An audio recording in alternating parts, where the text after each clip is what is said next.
السلام علیکم میرے پیارے دوستو، آج سے ہم قرآن عربی اس کے گرامر کے حوالے سے کلاسز شروع کر رہے ہیں، جو اس کا آج پارٹ 1 ہے۔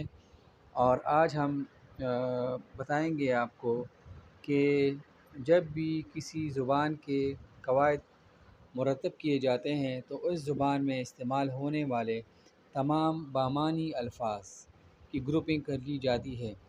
انگریزی میں یہ گروپنگ 8 کی تعداد میں ہے، جسے آپ پارٹ آف اسپیچ کے نام سے جانتے ہیں، جبکہ اردو اور عربی میں یہ تقسیم 3 کی تعداد میں ہے۔ اور ہم یوں کہہ سکتے ہیں کہ عربی میں کلمہ کی 3 اقسام ہے: نمبر 1 اسم، نمبر 2 فعل، نمبر 3 حرف۔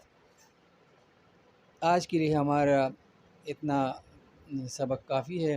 انشاءاللہ نیکسٹ ٹیوٹوریل میں ہم اسم، فعل اور حرف کے بارے میں تفصیل سے پڑھیں گے۔ والسلام۔